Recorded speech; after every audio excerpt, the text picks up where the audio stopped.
कौन है अमर सिंह चमकीला? 20 साल की उम्र में बन गए थे पंजाब के रॉक स्टार।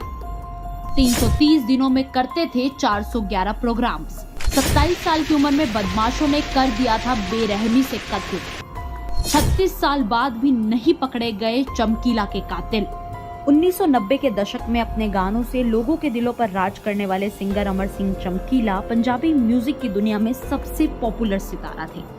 उस दौर में चमकीला की ही सबसे ज्यादा कैसेट रिकॉर्ड होती थी और बिकती भी थी। लगभग 8 सालों तक चमकीला ने पंजाबी म्यूजिक इंडस्ट्री पर राज किया। इसके बाद 8 मार्च 1988 को चमकीला अलगाववादियों की गोली का शिकार हो गए। चमकीला की दर्दनाक मौत ने हर किसी को हिलाकर रख दिया। उनका धनीराम से अमर सिंह चमकीला बनने का सफर काफी प्रभावशाली रहा। ये सफर क्या था, आइए आपको इस वीडियो में बताते हैं। 21 जुलाई 1960 को लुधियाना के दुगरी गांव में जन्मे धनीराम को करीबी की वजह से कपड़ा फैक्ट्री में काम करना पड़ा। 7 सितंबर 1975 को महज 16 साल की उम्र में ही धनीराम की शादी गुरमैल कौर से हो गई। शादी के बाद उसके घर 2 लड़कियों ने जन्म लिया। हालांकि धनीराम का सपना कुछ और था। वो एक बड़ा सिंगर बनना चाहता था। जब भी उसको समय मिलता वो गाने लिखने लग जाता। उसे जरूरत थी तो एक उस्ताद की, जो उसे मिल गया। धनीराम के टैलेंट को देखकर उस्ताद ने उसे रख लिया और उसका गाना गाकर उस्ताद भी सुपरहिट हो गया। जिसके बाद खुद के लिखे गानों को धनीराम ने खुद गाना शुरू किया और देखते ही देखते एक सुपरहिट सिंगर कब धनीराम बदल गया पता ही नहीं चला। उनके उस्ताद व गायक सुरेंद्र शिंदा ने धनीराम से खुश होकर उनका नाम अमर सिंह चमकीला रख दिया। चमकीला ने अमरजीत कौर के साथ बनाई जोड़ी। 1977 के आसपास चमकीला का लिखा गाना सुरेंद्र शिंदा ने गाया और वो गाना सुपरहिट हो गया। यहाँ से उनकी किस्मत फिर से खुल गई। 1980 में टकुए ते टकुए खड़कू नाम से आई एल्बम चमकीला की पहली एल्बम थी। इस एल्बम ने उन्हें कामयाबी के शिखर पर पहुंचा दिया। उन्होंने इस एल्बम में सुरेंद्र सोनिया के साथ गाना गाया था। उस समय एल्बम से ज्यादा कमाई पंजाब में लगने वालों अखाड़ों से होती थी, तो चमकीला और सुरेंद्र ने मिलकर अखाड़े लगाने शुरू किए। लेकिन सोनिया उन्हें पैसे कम देती थी, जिस वजह से दोनों की जोड़ी टूट गई। इसके बाद उन्होंने फीमेल सिंगर अमरजीत कौर के साथ गाना शुरू किया और इन दोनों की जोड़ी को पंजाब में खासा पसंद किया जाने लगा। चमकीला नहीं चाहता था कि उनकी जोड़ी टूटे, इसलिए शादीशुदा होने के बावजूद चमकीला ने अमरजीत कौर से दूसरी शादी रचा ली। इन दोनों की जोड़ी ने कई सुपरहिट गाने दिए। अमर सिंह चमकीला और अमरजोत कौर के गाए गए गाने अश्लीलता की कैटेगरी में आने लगे, जिसकी वजह से आम युवा तो उनके गानों को पसंद करते ही थे, लेकिन उनका विरोध भी होना शुरू हो गया।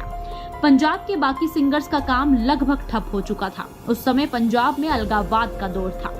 अलगाववादियों ने चमकीला को धमकी दी कि वो अश्लील गाने गाना बंद कर दे, जिसके बाद 1986 में चमकीला ने अलगाववादियों से माफी मांगते हुए अश्लील गाने गाने से तौबा कर ली। जिसके बाद चमकीला और अमरजीत कौर ने धार्मिक गाने भी गाए।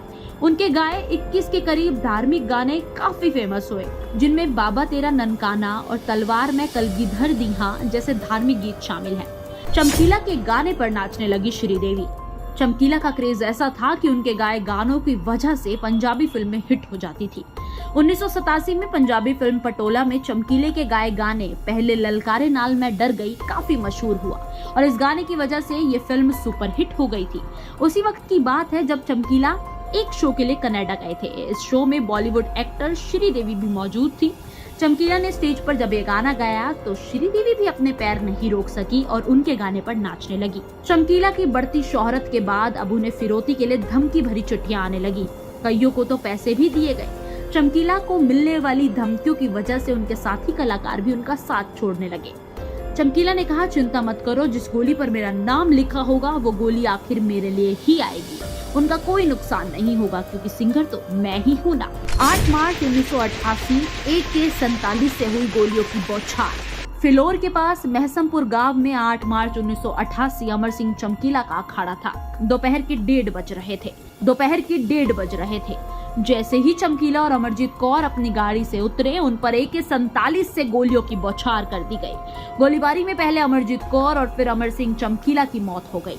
इसके साथ उनके ढोलक बजाने वाले बलदेव सिंह और एक और साथी हरजीत सिंह गिल ने भी मौके पर दम तोड़ दिया। पीटीआई को दिए गए एक इंटरव्यू में चमकीले के स्टेज कोऑर्डिनेटर मनकू ने बताया कि हमलावरों ने चमकीले की लाश पर एक चिट्ठी रखी और उसकी लाश के पास भंगड़ा डालने लगे। इस चिट्ठी पर लिखा था कि हमने कहा था ऐसा मत कर, लेकिन ये नहीं माना। 36 साल बाद भी नहीं पकड़े गए कातिल। अमर सिंह चमकीला को मारने वाले कातिल कौन थे, इसका आज तक पता नहीं लग पाया है। पुलिस ने इन्हें अलगाववादियों की हरकत बताई है। हालांकि चमकीले के कत्ल के पीछे कई थ्योरीज हैं। कुछ लोगों का ये भी कहना है कि चमकीले को मरवाने के पीछे अमरजीत कौर के घर वालों का हाथ था, या ये ऑनर किलिंग का मामला था, क्योंकि चमकीला दलित थे और अमरजीत कौर जट सिख थी।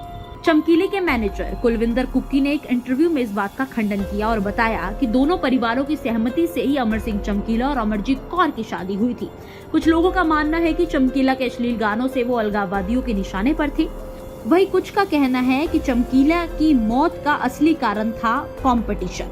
अपना कंपटीशन खत्म करने के लिए ही साथी गायकों ने उन्हें मरवा दिया, लेकिन आज तक इस बात का खुलासा नहीं हो पाया कि आखिरकार चमकीला की हत्या किसने और क्यों की। कुल मिलाकर बात यह है कि पंजाबी गायकी का ऐसा सितारा जो ऐसा चमका कि चमकीला हो गया, और आखिरकार गोलियों की आवाजों ने इस गायक की गायकी को हमेशा के लिए खामोश कर दिया। चमकीला पर दिलजीत दोसांझ की मूवी भी नेटफ्लिक्स पर रिलीज हुई है। कमेंट कर जरूर बताएं कि आपको ये मूवी कैसी लगी।